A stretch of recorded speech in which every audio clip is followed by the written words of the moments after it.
Dear student, कैसे हैं आप लोग? उम्मीद है बहुत बेहतर होंगे। बहुत स्वागत है आपका मिशन इंस्टीट्यूट प्रयागराज में। हम लोग यहाँ जो टेस्ट पेपर चल रहे थे उसका 20वां टेस्ट सीरीज ये है और उसमें हम लोग देखेंगे कैसे कैसे प्रश्न आए थे और उन्हें कैसे हल किया जाता है। आपके सामने ये पहला प्रश्न है। लिखा हुआ है कि 2 पावर 31 को 5 से भाग दिया जाए तो शेषफल कितना बचेगा। आओ समझा जाए कैसे इसको हम बता सकते हैं। 2 पावर 31 5 से भाग देना और शेष बचाना है। तो पहले आप इसका इकाई अंक देख लो। 2 का पावर 31 का इकाई अंक देख लो। 7 चौक 28, 28 3 31 यानी 2 दूना 4 दूना 8। इकाई अंक 8 आ जाएगा। अगर इकाई अंक 8 होता है और 5 से भाग देते हो तो आपका शेष क्या बचना चाहिए? 3। कितना बचेगा?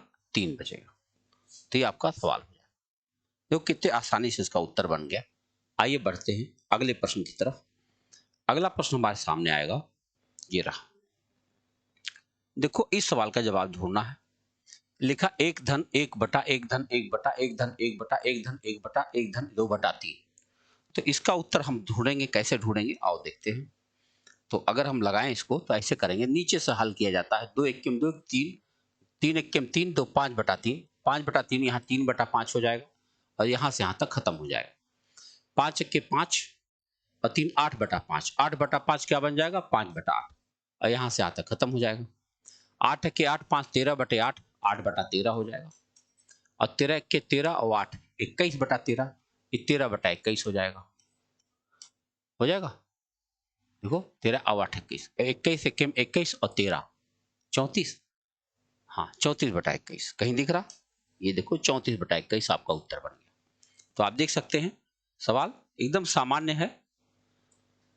थोड़ा सा ध्यान दे देंगे आराम से उत्तर बनता चला जाएगा। और देखते हैं क्या है ये। 122 का पावर 173 है के गुणनफल में एकक अंक माने इकाई अंक क्या है? अगर इसका हम इकाई अंक निकालना चाहें तो 173 का मतलब क्या होता है? 172 के बाद खत्म हो जाएगी, 6 आ जाएगा और एक बार खाली और बचेगा, यानी कि 6 दूना 12। इकाई अंक क्या बन जाएगा? 2। आइए अगले प्रश्न पर चर्चा करते हैं। अगला प्रश्न हमारे सामने आएगा तो ये आएगा।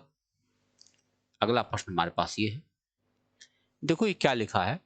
ए स्टार बी की वैल्यू लिखा है 2a plus 3b minus A B. 3 star 5 plus 5 star 3 का मतलब क्या होगा? आओ देखते हैं। ये एक तरह का रीजनिंग होता है। ये देखो ऐसे दिया है कि अगर दो दो अक्षरों के बीच स्टार सिंबल लगा है तो इसका मतलब ए का दुगना और बी का तिगुना जोड़ा जाएगा और फिर उसमें से दोनों का गुणनफल माइनस किया जाएगा। तो चलो वहां 3 स्टार 5 देखा जाए। 3 स्टार 5 अगर है तो इसको हम लोग कैसे हल कर पाएंगे?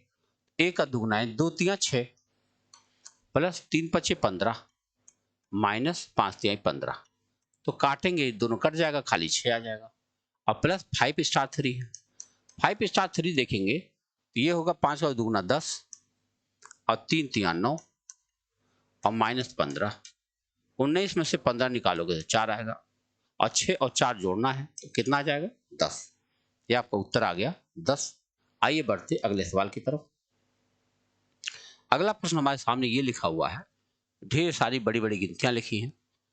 ए क्यूब प्लस बी क्यूब नीचे A square minus A B plus B square है, यानी ए प्लस बी इसका उत्तर आना है बस केवल। आओ देखा जाए। देखो ए क्यूब है और प्लस बी क्यूब है तो हम क्या करेंगे? दशमलव 0 3 4 7 और नीचे है दशमलव 9 6 5 5 3 और जोड़ दिया जाए। यही जोड़ दो आपका उत्तर बन जाएगा। 7 3 10 5 4 9 1 10 6 3 9 1 10 9 10 आपका उत्तर आ जाएगा 1। ये आंसर आ गया। तो आप देख सकते हैं ऐसे ऐसे सवाल हैं जो देखने में लगते हैं बड़े होंगे लेकिन बड़े नहीं होते हैं। बस आपको ध्यान से उसे समझना होता है। ए तथा बी एक साथ एक कार्य 12 दिन में कर सकते हैं। बी तथा सी वही कार्य 15 दिन में कर सकते हैं। ए की क्षमता सी की दुगनी है तो बी अकेले वही कार्य कितने दिन में कर सकते हैं? ए की क्षमता सी से दुगनी है। यहाँ पे शायद यही एक सवाल था। आओ समझते हैं, एक बार चेक कर ले। ए प्लस बी की जो क्षमता है वो 12 दिन में कर सकता है और बी और सी वही काम को 15 दिन में कर सकते हैं।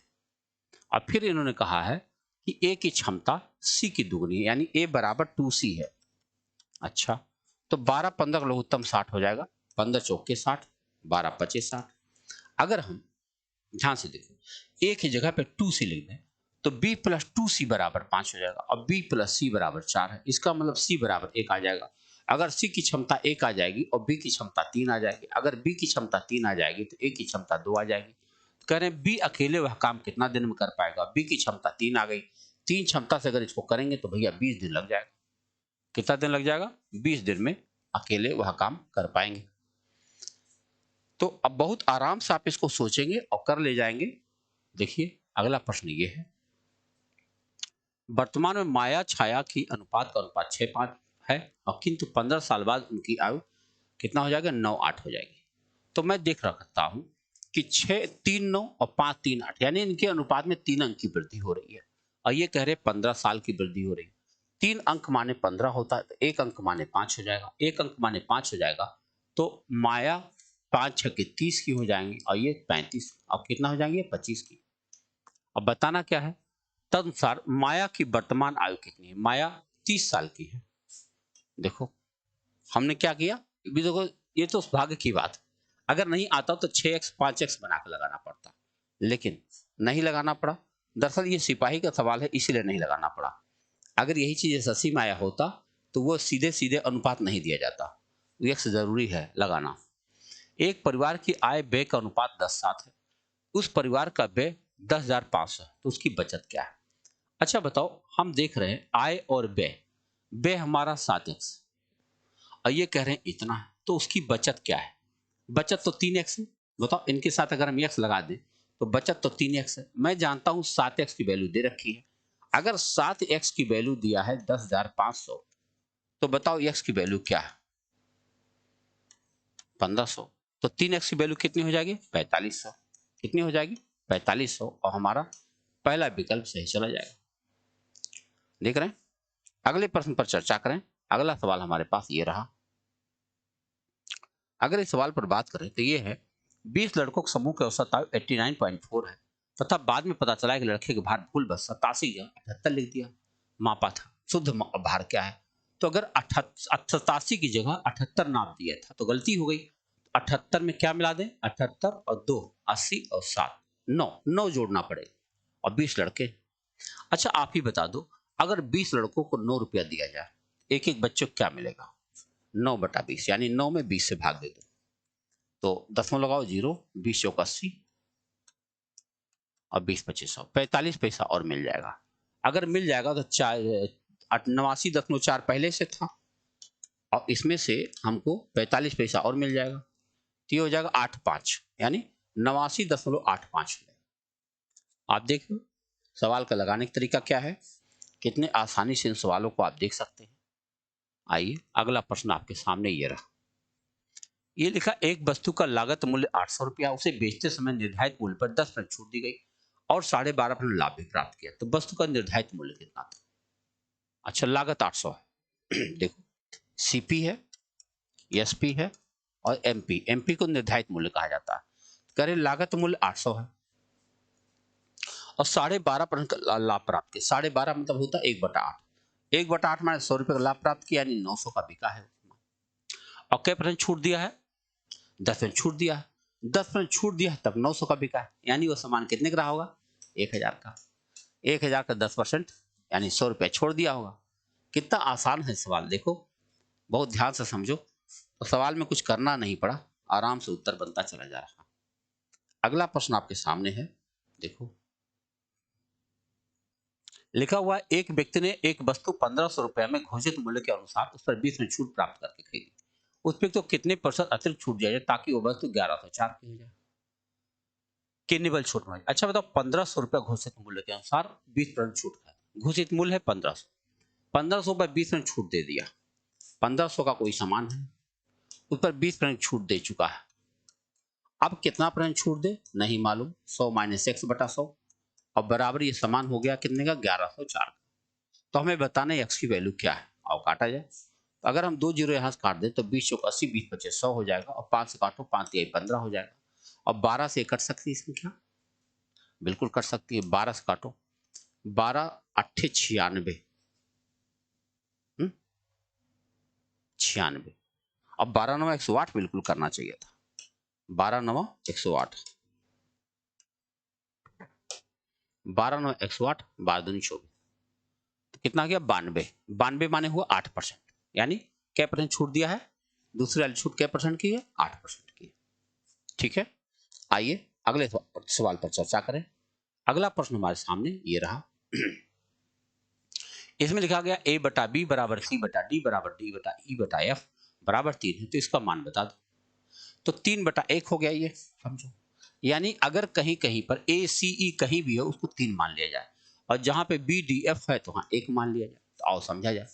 तो अगर यहाँ 3 मान लोगे तो 3 तिया 9 दूनी 18, और यहाँ पे 3 मान लोगे, 3 तिया 9 तिया 27, और 3 तिया 9 चौके 36, और यहाँ पे 1 मान लोगे तो 2 आ जाएगा, यहाँ 3 आ जाएगा, यहाँ 4 आ जाएगा। इसी को हल करना है। तो चलो जोड़ा जाए। तो 6 और 7 13 और 8 21, 2 3 5, 2 7 1 8 81, और नीचे 4 3 7 2 9, 9 से भाग देंगे, आपका उत्तर कितना आ जाएगा, 9। तो ये आपका सवाल बनता है। आइए अगले सवाल पर चर्चा करें। अगला प्रश्न हमारे सामने ये रहा, देखो ये है अगला सवाल 108 नंबर। इसमें लिखा चीनी के मूल्य में 20% वृद्धि हो गई, तदनुसार यदि कोई गृहिणी अपनी चीनी की खपत कम करके उसके खर्च को पहले जैसा रखना चाहती तो कितने प्रतिशत कम करना पड़ेगा। भाई 20% बढ़ गया, अगर कोई चीज 100 है वो बढ़ के 120 हो गया, अब उसको वापस आना है इसी जगह पे, तो 20 कम करना पड़ेगा, किस में, 120 में, और गुणा 100। तो आप देख रहे हो 20 छक्का 120, 6 से काटोगे इसको तो आ जाएगा 16 सही 2/3%, आपका बी ऑप्शन सही चलेगा। छोटे छोटे प्रश्न है, बड़े आसानी से आप लगा सकते हैं। आइए अगले प्रश्न पर चर्चा करें। अगला प्रश्न हमारे सामने ये रहा। एक कारखाने में 60% श्रमिक 30% वर्ष से अधिक आयु के हैं, और उसमें 75% पुरुष से स्त्रियां। 30 वर्षों से अधिक आयु के पुरुष श्रमिकों की संख्या 1350। तो कारखाने कुल श्रमिकों की संख्या बताओ। मान लो कुल श्रमिकों की संख्या x होगी, उसमें 60% लोग ऐसे हैं जो 30 वर्ष से अधिक आयु के, तो गुणा 60/100, और इसमें से भी 75% पुरुष है तो गुणा 75/100। हमारे हिसाब से पुरुष इतने हैं, वो कह रहे हैं 1350, इसको काटना है। तो 20 तिया 60, 20 25 100, और 15 नहीं 25 तिया 75, 25 चौके 100, और ये 1350 है। इसको 9 से काटा जा सकता है, 9 के 9, 9 पचे 45, तो 5 चौक 20, 15 दूनी 30, यानी उनकी संख्या कितनी हो सकती है, 3000। यानी कुल मजदूरों की संख्या कितनी है, 3000। आइए आगे बढ़ते अगले सवाल की तरफ। अगला प्रश्न हमारे सामने ये रहा। एक व्यक्ति अपनी सामान्य गति की 3/4 गति से चलकर 1.5 घंटे देर से पहुंचा, तदनुसार उस व्यक्ति का उसी दूरी को तय करने में सामान्य समय क्या है। 1.5 घंटे, देखो 3/4 गति से चला, यानी पहले 4 था तो 3 गति से चला, यानी अब 3 और 4 का अनुपात होना चाहिए। हमारे हिसाब से 3x से 4x, यानी 1x बराबर 1.5 घंटा होता, 1x बराबर 1.5 घंटा होता, तो 3x बराबर 1.5 दिया 4.5, यानी उसका सामान्य समय कितना है, 4.5 घंटा। तो ये देखिए आपका सवाल हो चुका है, और ये आराम से आपका ये सेट खत्म हुआ। इतना आसान था, चैप्टर था। मिलते हैं अगले वीडियो में। बहुत बहुत धन्यवाद।